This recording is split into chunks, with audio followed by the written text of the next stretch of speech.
I once auditioned for a show by Richard Rodgers and Oscar Hammerstein called Pipe Dream, and it played in this very theater. I was in awe of their work because, beginning with Oklahoma in the middle of the Second World War, they had pioneered a kind of show in which the story was more important than anything else.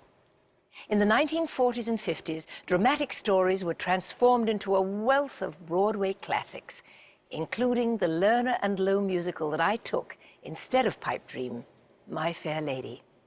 Oh, how lovely it was, the golden age of the Broadway musical.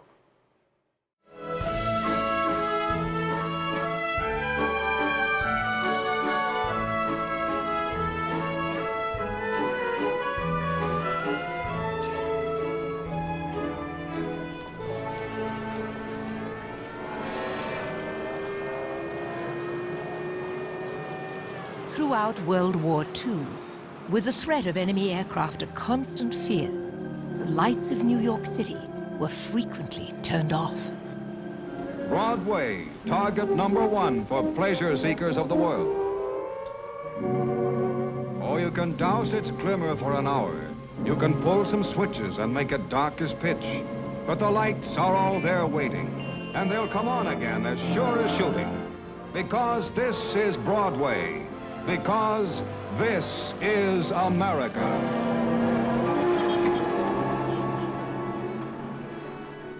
As wartime enveloped New York, the 47-year-old writer and lyricist Oscar Hammerstein II retreated to his farm in Doylestown, Pennsylvania. There, in the spring of 1942, he was struggling to adapt Georges Bizet's opera Carmen into an all-black musical.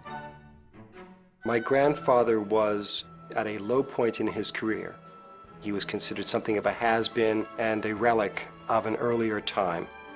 His greatest hits were a good 11, 12 years behind him. He was no longer working with anyone, and he was trying to refocus his craft. I got to know him in the country, not in the city. He was a surrogate father to me from the age of 11 to 15. Oscar saw in me somebody he could pass knowledge on to, somebody who was interested in writing songs. Essentially, what I associate him with is that front porch and sitting there, you know, and looking at the sunset over the fields and the cows in the distance, and his kind of open-hearted view of the world. In April of '42, Oscar received a phone call from composer Richard Rodgers, who wanted to adapt a play about cowboys and ranchers into a new musical. Rodgers' partner, Larry Hart, was in ill health, depressed and unfit to work. But Hammerstein was intrigued by the homespun drama and teamed up with Rodgers. The resulting show ushered in a new era in musical theater. Oklahoma, where the wind comes sweeping down the plain, and the waving wheat can sure smell sweet when the wind comes right behind the rain. Oklahoma, every night, my honey lamb and I sit alone and talk and watch a hawk making lazy circles in the sky. Oklahoma is a very simple story, but it is a story. And it is about character, though on a very naive level. It attempts to explore relationships the way a play does. And that had not been done in commercial musical theater. Musical comedy, which is what it was originally called, stopped really with the Rodgers and Hammerstein shows. The word comedy got dropped. It was then the musical. And from that point on, the creative drive of the shows was from the writers of the show. You're doing fine, Oklahoma, Oklahoma, okay. Oklahoma signaled the beginning of a time when a well-crafted story, poignant, funny, or dramatic, became the essential element of the Broadway musical. When Dick Rodgers left Larry Hart to work with Oscar Hammerstein, he gained a partner who favored sincerity over cynicism, and who wrote the dialogue as well as the song lyrics. Oscar invented the musical book. it started to take form in Showboat. And then when he got finally to Oklahoma, he was dealing with a book that was quite difficult. He made the score follow the book instead of, it had always been the other way around. The book had been following the score around somewhat like The Elephant Keeper and cleaning up after it to make it a show. Suddenly along came Oscar and the story took over. The farmer is a good and thrifty citizen. Yeah, he's thrifty, all right. No matter what the cowman says or thinks, you seldom see him drinking in a barroom, unless somebody else is buying drinks. By the time they worked together, Rodgers had already scored 30 musicals, while Hammerstein had written 27 shows. They drew upon this vast experience in reimagining the musical form. No musical numbers to showcase a star, no songs written just to become popular hits. Even the show's opening number went against the grain of expectations. The curtain went up. There's a bright golden There was an old lady sitting there churning butter. There's a bright golden haze Churning butter? That's the opening of a musical? is as high as a And everybody's saying, what kind of a show is this? What kind of a show is this? looks like it's climbing clear up to the sky. Oh, what a beautiful morning. Oh, what a beautiful day. I got a beautiful feeling, and everything's going my way. Oklahoma also changed the role that dance played in a musical. Choreographer Agnes DeMille was the niece of the epic filmmaker Cecil B. DeMille, and she had strong ideas of how dance could do more than simply entertain. I think one of the landmark innovations in the American musical was made by Agnes DeMille. The Dream Ballet, Laurie's Dream, had never been seen on Broadway stage because the dancing became storytelling. In DeMille's Dream Ballet, the choreography explored Oklahoma's love triangle. Laurie, a flirtatious young girl, Curly, a love-struck cowboy, and Judd, a brooding hired hand. Oscar originally outlined a dream ballet with a circus. And I said to Oscar, Mr. Hammerstein, what has this ballet to do with the play? This is not the kind of dream that young girls who are worried have. It would be a dream of terror and a haunted dream. And so I said, also, you haven't any sex in the first act. He said, I haven't? I said, goodness, no.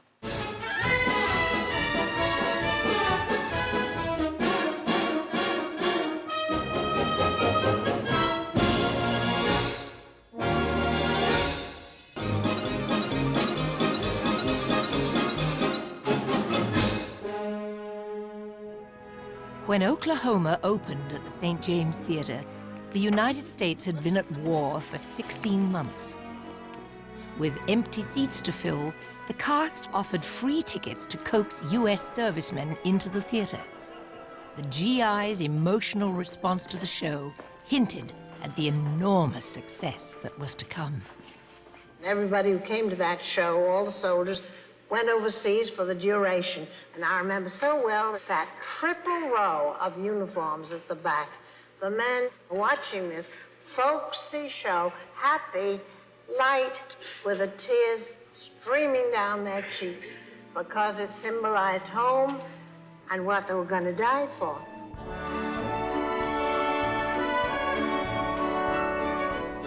There wasn't another empty seat for years.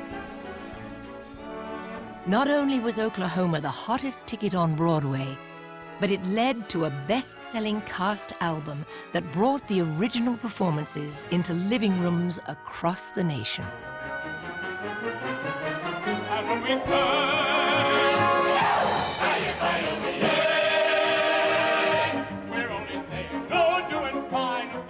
Oklahoma played for 5 solid years, breaking the record for the longest-running musical by over 800 performances. There are now over 600 productions, amateur and professional, in the United States each year. On any given day, 2 separate performances of Oklahoma are likely to be playing somewhere in America.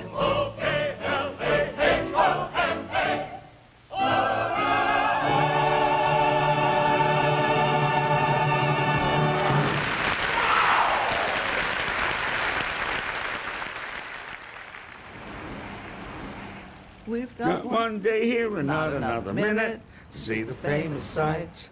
We'll find the romance and danger waiting in it beneath the Broadway lights. But we've hair on our chests, so what we like the best of the nights. Sights, sights, nights. New York, New York, a wonderful town. The Bronx is up and the Battery's down. The people ride in a hole in the ground. New York, New York, it's a wonderful town. Inspired by the success of Oklahoma, a group of young artists got together in 1944 to create a new musical. Adolph Green, Betty Comden, Leonard Bernstein, and Jerome Robbins were all in their 20s. Following the lead of Oscar Hammerstein, they set out to write what was then being called the integrated musical. We were all novices, we really were. We didn't know a goddamn thing about doing a show. We just decided to write down, what we wanted to do or not do. We wanted the show to be integrated. We wanted everything in it to serve the show. We wanted things to be direct and simple and honest and not fancy, not phony. I think we wrote all this down on a piece of paper. The musical, entitled On the Town, was the story of 3 sailors on a 24-hour shore leave, searching for fun and romance in New York City. One unusual thing about On the Town, which makes it unique, I think, even today, is Lenny's score is a symphonic score.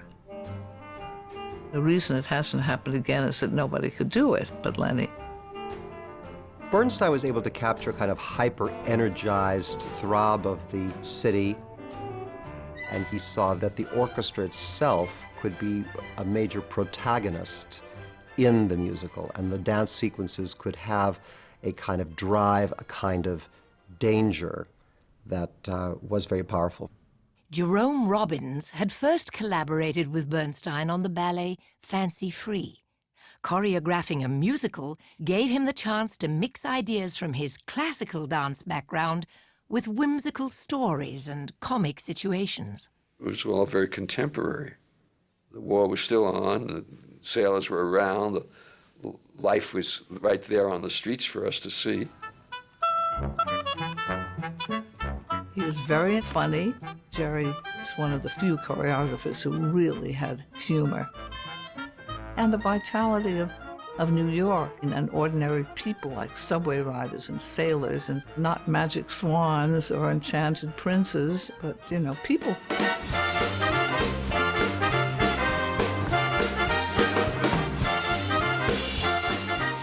On the Town opened at the Adelphi Theatre on December 28, 1944, and playfully captured the frantic search for love during wartime. I'm a Lady Haxie, and I'm on the town and on the make. Hey, come here. This guy's on a 24-hour pass, and he wants to see the sights of New York. But, I think he's kind of cute. So...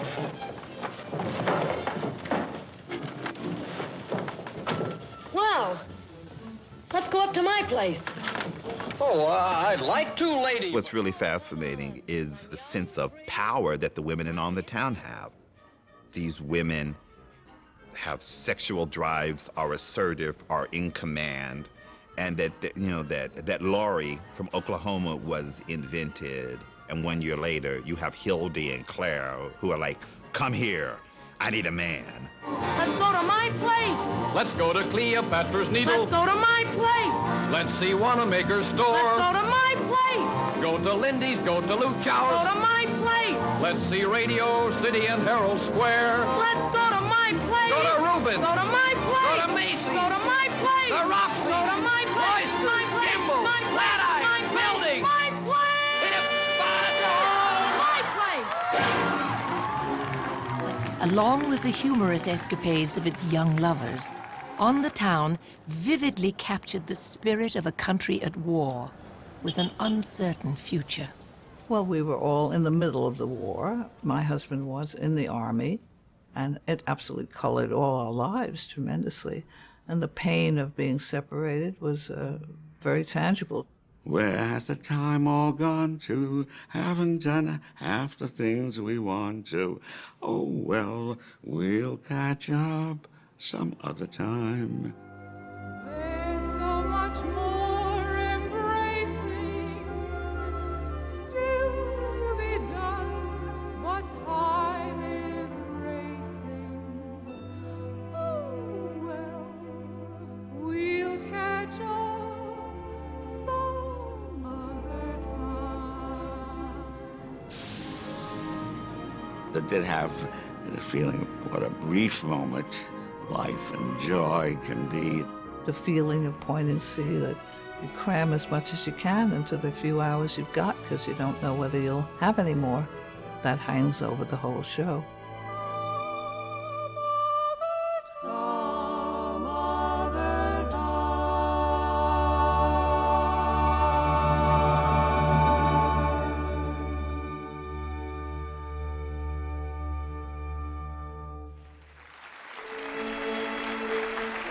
To follow up the success of Oklahoma, Richard Rodgers and Oscar Hammerstein made a daring choice, adapting Lilium, a bleak Hungarian drama, into a musical set in 19th century New England, Carousel.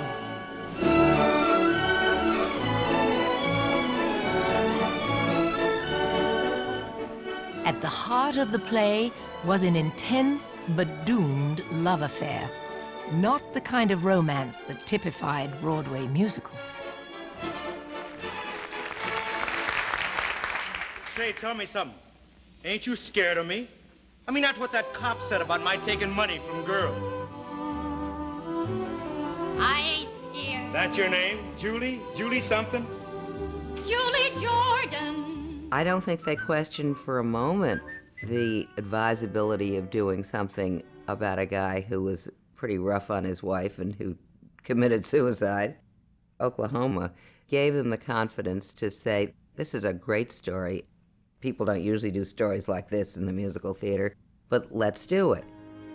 If I loved you, time and again I would try to say all I'd want you to know.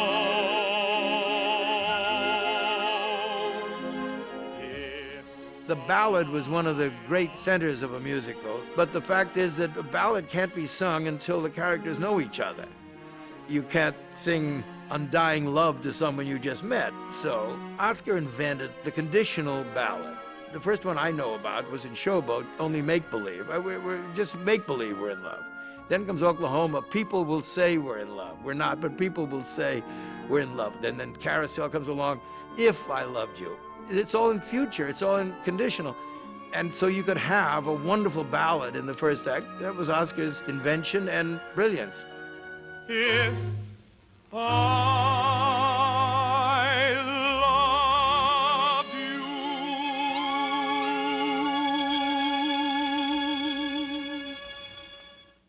Rodgers and Hammerstein were not timid about changing their source material. While the play Lilium was bitter and pessimistic, Oscar depicted a world where even the most troubled man could dream of his family's future with hope and optimism. My boy Bill, I will see that he's named after me. I will. My boy Bill, he'll be tall and as tough as a tree. We'll The soliloquy from Carousel was a change for Billy. And you're not sure you like the guy when he goes around slapping her and being rough with her and everything, until he gets to the soliloquy and she just told him that he's going to be a father. And this brings out a whole nother quality. I can tell him. Wait a minute. Could it be? What if he is a girl? A girl. An audience responds to what's going on underneath, and it's very hard to listen to Carousel without being moved. It isn't just that it's basically a story that the audience wants to hear, love conquers death, etc., etc. Whether you believe the happy endings or not, they're characters and stories that concern them, and it's because of the way Oscar told those stories. I gotta get ready before she comes. I gotta make certain that she won't be dragged up in slums with a lot of bums like me. My major memory in my teens is when Oscar took me to New Haven to see the first night of Carousel. I was so moved at the end of the first act that I cried into Dorothy Hammerstein's fur. She had this good luck fur she always wore. And, you know, tears can stain fur, and I think she was never able to use it again because I was bawling so heavily. But I remember the way the stage looked at the end of the first act, and I was just awash. She gotta be sheltered and fed and dressed in the best that money can buy. I never knew how to get money, but I'll try, by God, I'll try. I'll go out and make it, or steal it, or take it, or die.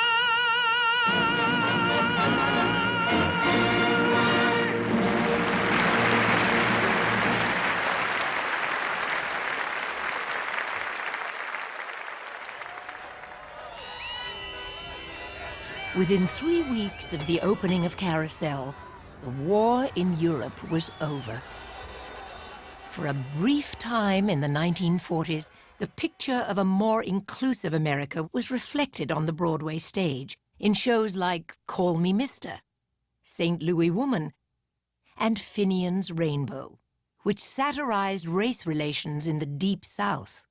These ambitious shows, with their moral and social themes, still posed no threat to Rodgers and Hammerstein, who seemed to own the box office. How many, please? One. That will be $6.60. What? $6.60 for one ticket? I don't set the prices, sir. I don't know. Well, it's only $6.60 for the evening show. You can get the same seat for $4.40 in the afternoon. Oh. Well, what are the morning prices? I mean, I don't care how early, you know. They don't have any morning performances. You mean Rodgers and Hammerstein don't make any money in the morning? No. Not in the morning, huh? Then why did they write that song about how beautiful it is? Well, that's when they take it to the bank.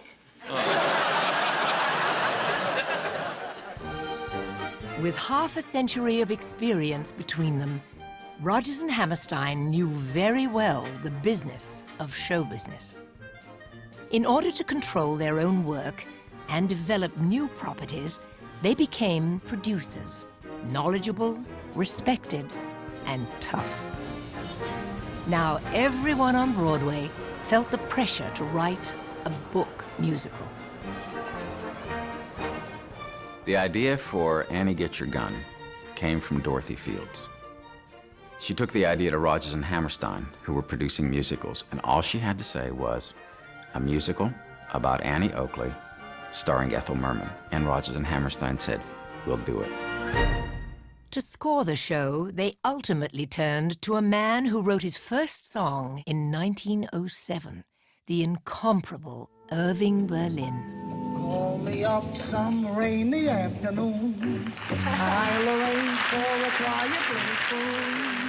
Think of all the joy and bliss. We can hug and we can talk about the weather. I'll arrange. Irving Berlin was very skeptical of these new kinds of musicals, which he called situation shows. And suddenly he was being asked, this old warhorse, to write songs that fit character and dramatic moment. But he took the script home, worked one weekend, came back Monday morning, and said, how does this sound for what he called hillbilly musical? Doing what comes naturally. They say that falling in love is wonderful, and you can't get a man with a gun. 3 songs in one weekend. And Rodgers and Hammerstein looked at it, absolutely amazed, and said, we think this will do very nicely, Irving. When I'm with a pistol, I sparkle like a crystal. Yes, I shine like the morning sun. But I lose all my luster when with a Bronco Buster. Oh, you can't get a man with a gun. Among the showstoppers, Berlin wrote what has become the unofficial anthem of the American musical theater. There's no business like show business, like no business I know. Even with a turkey that you know will fold, you may be stranded out in the cold. Still you wouldn't change it for a sack of gold. Let's go on with the show.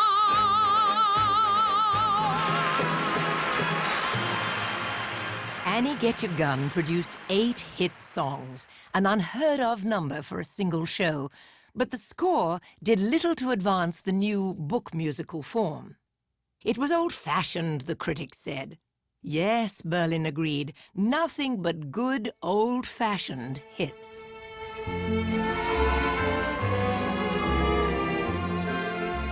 Berlin was not the only veteran songwriter trying to stay current on Broadway. In the late 40s, Rodgers and Hammerstein had become sort of the kings of Broadway musicals, and Cole Porter had several failures, and maybe people thinking he was a little passé. Then came Kiss Me, Kate, and that speaks for itself. He was never passé. Another opening, another show in Philly, Boston, or Baltimore. A chance to stay close to say hello. In 1947, when the writer Bella Spiewak suggested a musical version of Shakespeare's Taming of the Shrew, Porter agreed to write the music and lyrics. We open in Venice, we next play Verona, then on to Cremona. Lots of laughs in Pomona. Our next joke is Parma. Let dopey mopey menace, then Mantua, then Padua, then we open again. Where? We open in Venice, we next play. Kiss Me, Kate featured a clever play within a play that intertwined a Shakespearean production with the tumultuous backstage romance of the leading couple. Broadway was always breaking barriers. My first line in Kiss Me, Kate was, "You bastard." And when I finally said it in the theater, the gasp from the audience was incredible. Oh, no! It's slightly different nowadays, isn't it? Cole Porter led the way in writing adult songs about love and sex. It's too darn hot. It's too darn hot. I'd like to sup with my baby tonight. He wrote candidly. He defied the censors. He probably, more than any other songwriter in this century, made it possible for the openness that we have in all popular music. 'Cause it's too darn hot. It's too darn hot. It's too darn hot. Cole Porter and Irving Berlin did not have to reinvent themselves because Richard Rodgers and Oscar Hammerstein had found a new way of doing shows. If anything, they simply needed to reaffirm their ability to do what they always did so well, which was to write great songs and create entertainment that the public liked. With Kiss Me, Kate's opening in December of 1948, Porter enjoyed the Broadway spotlight for 3 months before a new Rodgers and Hammerstein musical, South Pacific, opened to glowing reviews. some enchanted evening you may see a stranger. You may see a stranger, but God's a crowded room. And One day, Porter heard Some Enchanted Evening on the radio, and a friend asked, who wrote that song? Rodgers and Hammerstein, Cole replied. If you can imagine it taking two men to write one song.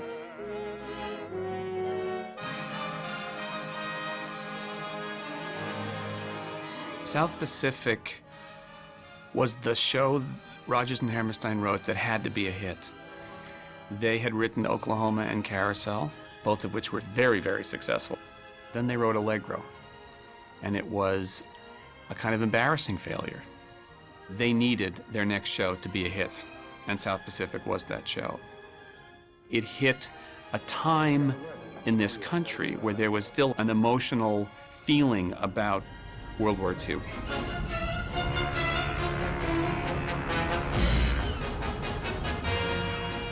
After the war, soldiers returned to an America that had changed little in its treatment of minorities. Overseas, they had encountered people of all races, and some had even come home with war brides. James Michener illustrated the war's racial and cultural friction in his collection of stories, Tales of the South Pacific. Rodgers and Hammerstein, working with Joshua Logan, based their musical upon two wartime love affairs.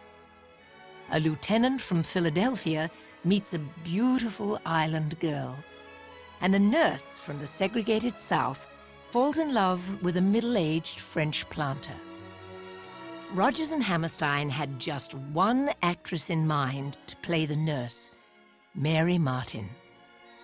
Oscar had first met her in Hollywood before the war, when she was just an aspiring singer-dancer from the cowtown of Weatherford, Texas. 10 years later, Oscar wrote her the part of a lifetime.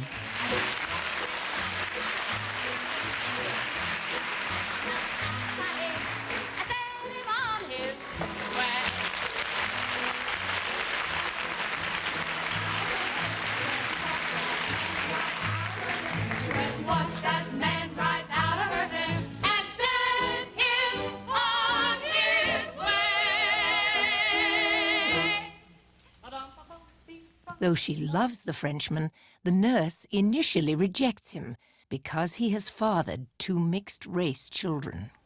In South Pacific, a young American Navy nurse, explaining her race prejudice, says, "I can't help this. This is emotional. It was born in me." A young Marine lieutenant, played by my friend here, Bill Tabbert, says, "It's not born in you. It happens after you're born. You've got to be taught to hate and fear. You've got to be taught from year to year. It's got to be drummed in your dear little ear. You've got to be carefully taught." South Pacific produced quite a lot of backlash, particularly over the song You've Got to Be Taught, which a lot of people felt was unacceptable. Oddly made, and people whose skin is a different shade. You've got to be carefully taught. You've got to be taught. Some businessmen came to see me and said, "Won't you ask Rodgers and Hammerstein to kill that song, You Have to Be Taught? Because it deals with interracial matters, and we don't like the idea of the guy being in love with the island girl anyway, and this song just rubs it in." The show was long. It would have been very easy to cut it. And Rodgers and Hammerstein asked me what I thought, and I said, "Well, if you cut that song, you cut the whole musical." And they said, "That's precisely what we think." Instead of simply celebrating America's efforts in the war, South Pacific challenged the country to confront its deep-seated racial bigotry. For their achievement, Rodgers and Hammerstein and Josh Logan won the Pulitzer Prize. You've got to be carefully taught. You've got to be carefully taught.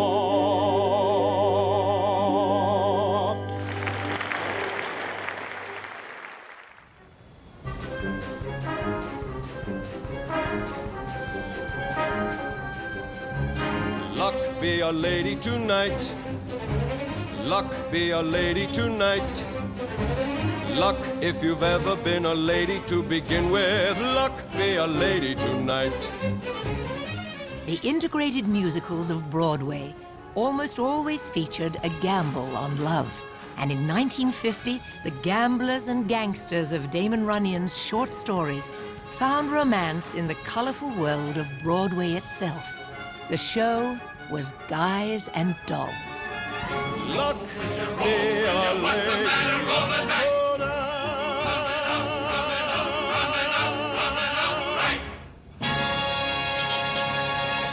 We called it a musical fable. See, Damon Runyon, he wrote a kind of an idealized New York fella. My theory was to treat these mugs as ladies and gentlemen. I wrote Guys and Dolls as though I were Noel Coward. It was though all of our mugs and tough guys were the Seven Dwarfs, Disney characters. They were all lovable. Even our worst villain was a big teddy bear. I had lived in New York all my life, frequently went on Broadway, saw the petty thefts and the gamblers and the evasive tricks that were carried on at the time. And my first job was to see if I could capture the general atmosphere in the opening scene of Guys and Dolls. The first 15 minutes of Guys and Dolls is all done musically, from the opening scene to the Mission Band coming on singing Follow the Fold, followed by the three gamblers who go up to the newsstand and sing I Got the Horse Right Here. His name is Paul Revere. It's from a handicapper that's real sincere. I'm picking Valentine, cause on the morning line, the guy's got him figured at 5 to 9. So make it epitaph, he wins it by a half, according to this here in the Telegraph. Epitaph, Valentine, Paul Revere, I got the horse right here.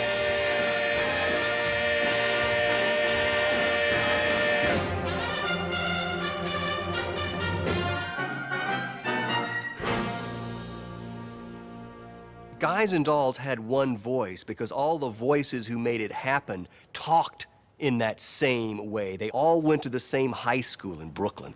These were guys that knew this material. They had read Runyon as kids. And the guy who made the songs for this was maybe the truest mug of all, Frank Lesser. I'd love to get you on a slow boat. Lesser, maybe more than any other songwriter since Berlin, had an ear for that American vernacular. He was able to speak the language of the people rather than write generalized songs about love and June and moon and all those things. When Nathan Detroit, who's having a falling out with Adelaide, says, so sue me, what can you do me? I love you. That didn't exist in songs up to that point. People didn't talk that way in songs. They used songwriter language. The best years of my life, I was a fool to give to All right already. I'm just an old wounded. All right already, it's true. So new, so soon. What can you do? I love you. Oh, the prayer meeting. I forgot. With a winning combo of song, dance, and comedy, Guys and Dolls became an instant classic, immortalizing the wise guy world of Broadway for generations to come. It was uppermost in our mind to maintain the fable quality, and at the same time, it was a kind of a street musical. It's all make-believe. Broadway itself, I think, is just, you look at it and it looks real. But what it's really about is once upon a time. When some lazy slob gets a good steady job and he smells from Vitalis and Barbasol, Call it dumb, call it clever, but you can give odds forever that the guy's only doing it for some dough, some dough, some dough. The guy's only doing it for some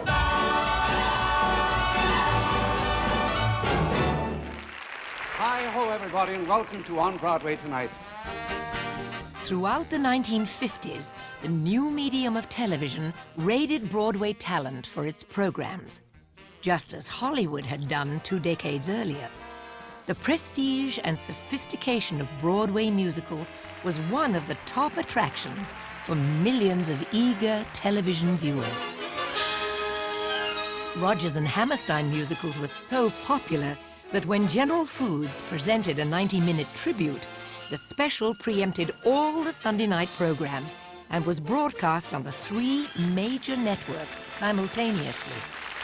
Let's get on with it. Now, let's see, who are you two again?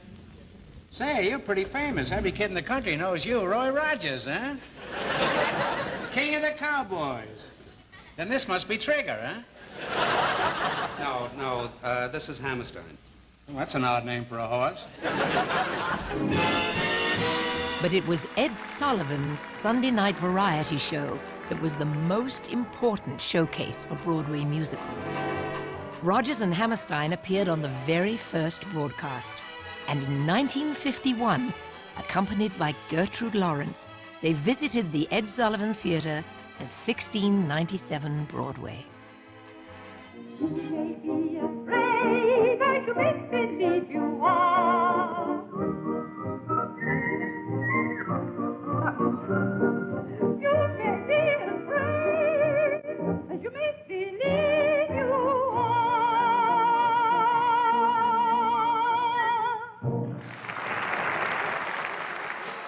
An appearance on Sullivan's top-rated program could turn a flop into a hit. Broadway songwriters Charles Strauss and Lee Adams even went so far as to write Sullivan into their score for Bye Bye Birdie. Me on the Ed Sullivan Show? It was art imitating life and back again when Paul Lynde led the cast in Hymn for a Sunday Evening. Ed Sullivan!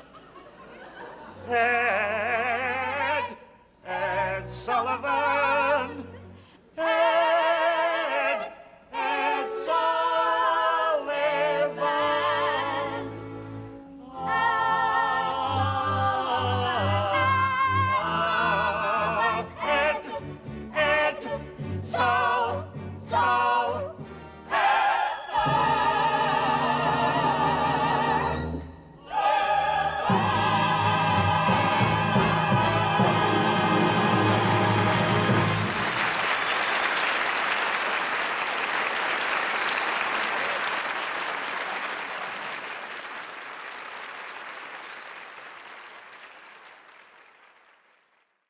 When I was about 19 years old, I auditioned for Richard Rodgers, and I belted out my aria and sang it as loud as I could. And when I had finished, Mr. Rodgers came up on stage and he said, "That was absolutely adequate."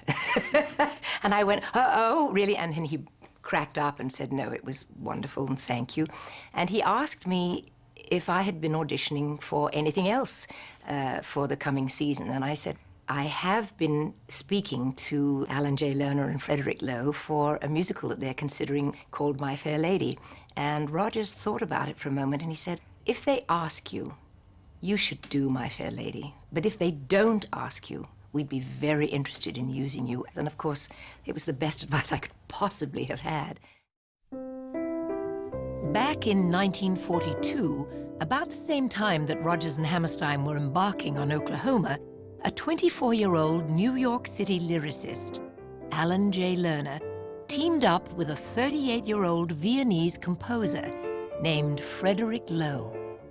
We called Frederick Lowe Fritzy, and I met him in my very first show on Broadway. He played the piano in the pit, and he would say, same thing every night. He would say, someday, he was Austrian. They had an accent. He would say, someday I am going to write the best musical on Broadway.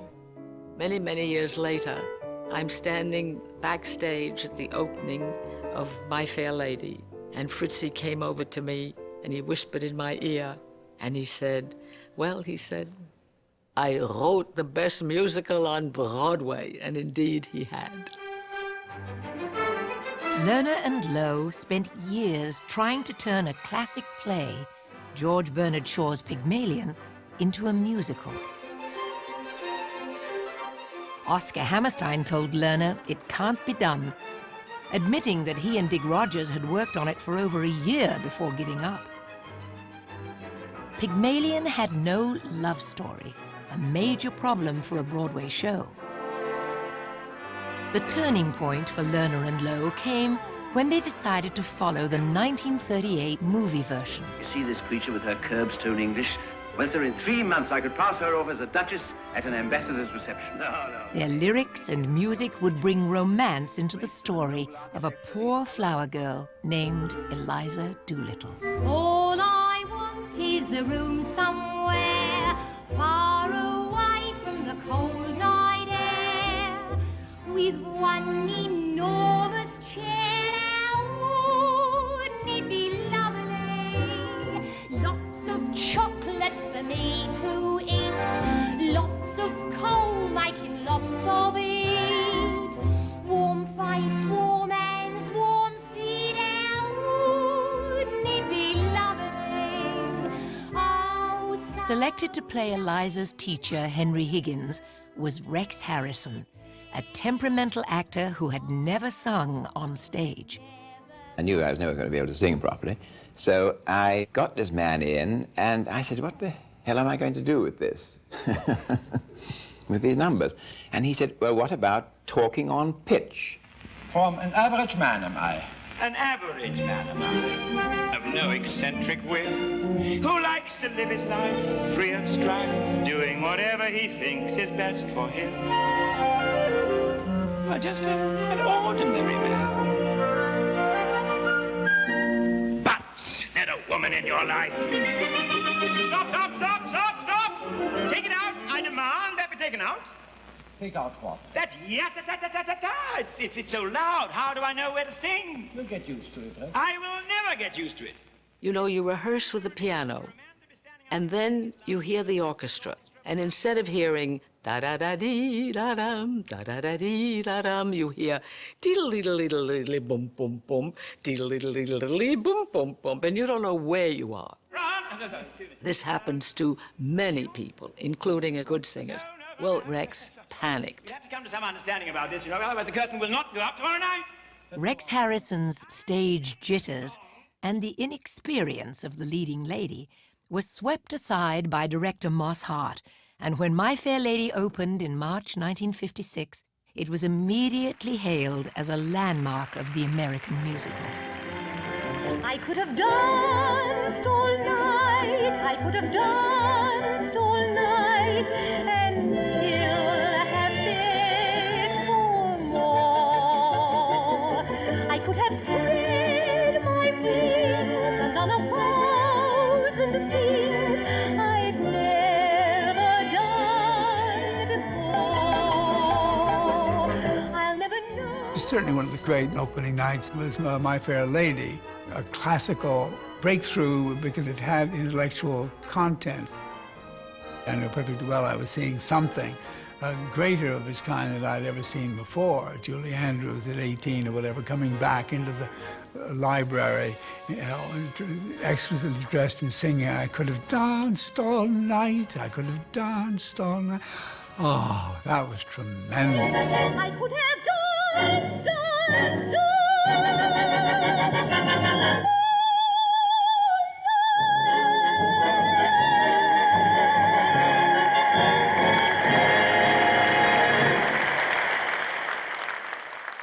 This quintessential Cinderella story was irresistible to America, and My Fair Lady played for a record-breaking 6 years on Broadway. The original cast album stayed on the bestseller charts for 482 weeks, setting a record that would outlast Elvis Presley and the Beatles.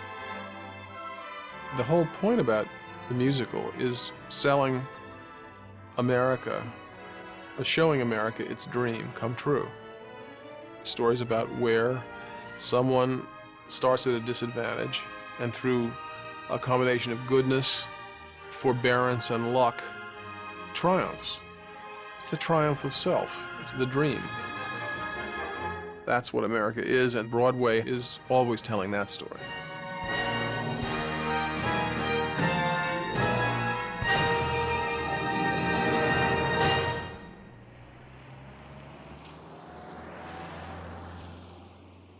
In 1957, Mary Martin asked Rodgers and Hammerstein to write a single song for a play she was working on, a project that ultimately became The Sound of Music. During the writing, Oscar began to suffer stomach pains, and after rehearsals began, he was diagnosed with cancer. Oscar was dying, and he had a lunch for his birthday, and he had on top of the piano 2 small piles of formal photographs. He asked me if I wanted one, and I thought, you know, it's like my father giving me, you know, but I said, sure, I'd love to have one. I said, would you sign it? And he looked at me. Lunch was announced. He didn't know what he wanted to sign. Suddenly he got a smile on his face, and he signed it. And it said, for Stevie, my friend and teacher. And in King and I, he talks about how by your pupils you are taught. And that's what he meant. And of course, it was a major moment for me, and still is.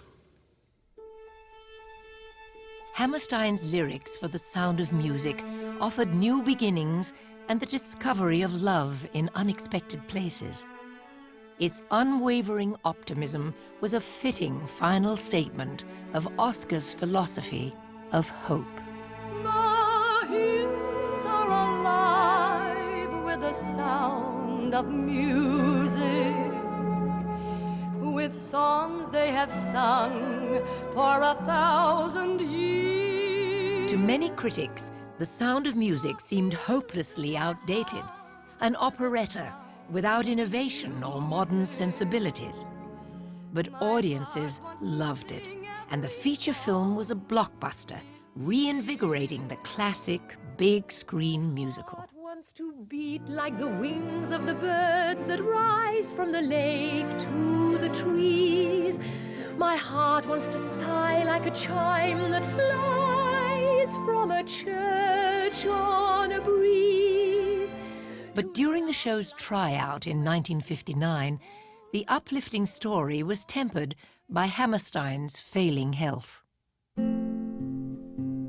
Not having Oscar there at the first place out of town must have been very hard for everybody. The wonderful period at the end of the sentence was they needed one new song, so Rodgers and Hammerstein wrote Edelweiss. Edelweiss, Edelweiss, which was the last song they wrote together, the last song for The Sound of Music, and it's such a wonderfully simple, wrapping everything up statement. clean and bright. It's such a very simple lullaby of a song about flowers bloom and die, but they bloom again. Here's a man, he has terminal cancer, and he's writing a song about things that always are blooming and always are growing. Bloom and grow forever. Oscar Hammerstein died at home on August 23rd, 1960. That night, for the first time in theatrical history, both Broadway and London's West End honored the same man. The lights in London were dimmed for 3 minutes in tribute, but in Times Square, traffic came to a complete halt, and the lights on Broadway were turned off completely. Bless my homeland forever.